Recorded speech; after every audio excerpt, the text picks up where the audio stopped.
All right, so let's sort of speed things along here.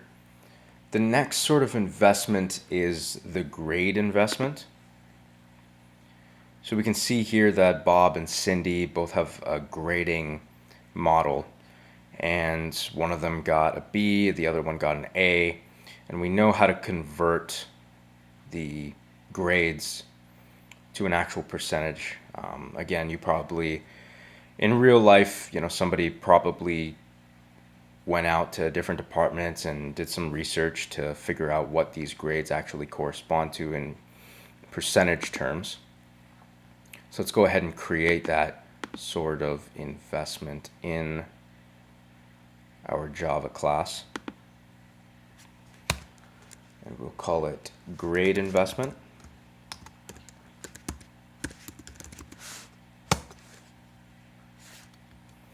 Okay, so what are the properties that are specific to the grade investment? Well, it's just the letter grade.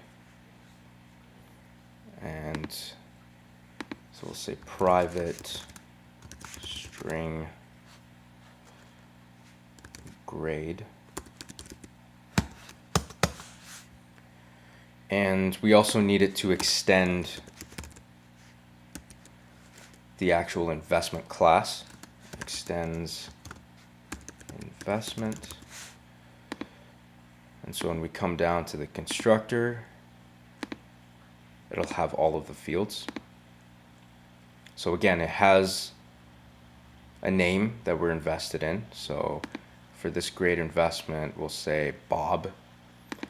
When we're initializing it, we put something like Bob, we put the percentage of the portfolio that it's invested in, and we'll put the actual letter grade that it has. We'll also come down here and insert our getters and setters. This I just do out of habit. I'm not even sure if we're going to use all of the getters and setters. In fact, it's probably not a great idea to put getters and setters just blindly, but in this scenario, I guess it doesn't matter that much. And then finally, we need to override the abstract method in our parent class. So let's go ahead and implement all abstract methods. So in this calculate risk method, what are we trying to do? We're going to take the letter grade that we get and convert it to the actual percentage. So it's the same thing as we did in our previous checklist investment. We're going to get the safety first and work backwards to calculate the risk. Okay, so we're going to create a variable called safety. And then we're going to use a switch statement based on the grade to get our safety net. Okay, so switch this dot get grade dot, and I'm going to use a method called toUpperCase.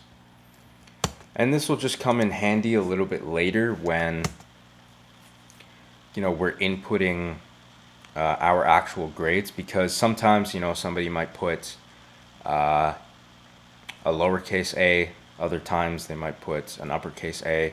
We just don't want to worry about it. Whatever they put in, we'll just put toUpperCase, and that way our switch statement can handle all of the scenarios.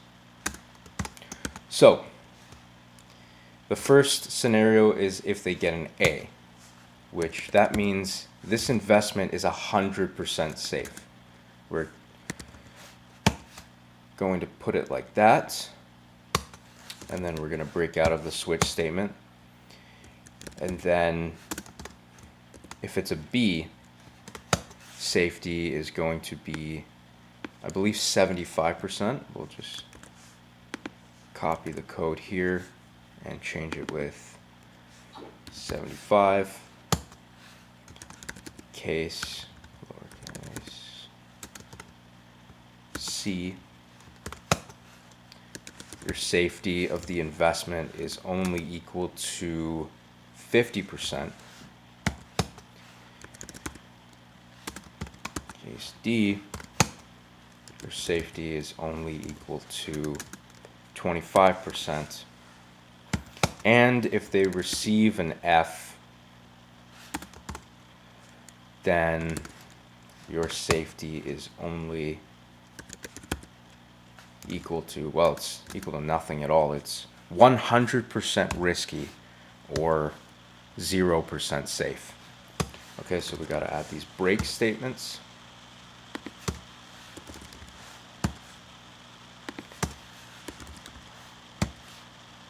And we'll put in a default value just in case they, for whatever reason, don't properly input what the grade is.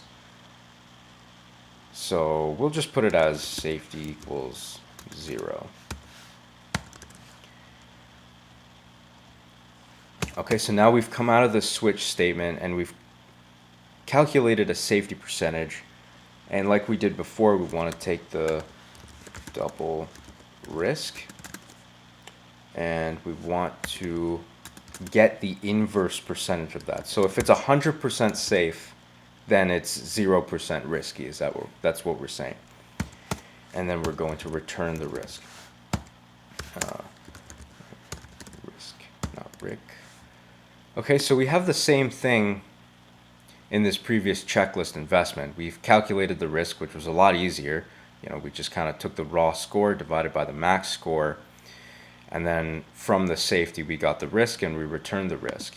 And it's the same basic steps here. We got the safety of the investment and then got the risk and then returned the risk.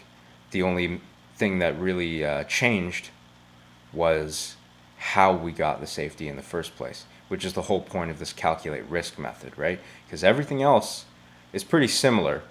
It just has different properties to get to this final risk percentage. Okay, so in the next video we'll finish off the last investment and then we'll start creating instances and actually using these calculate risk methods.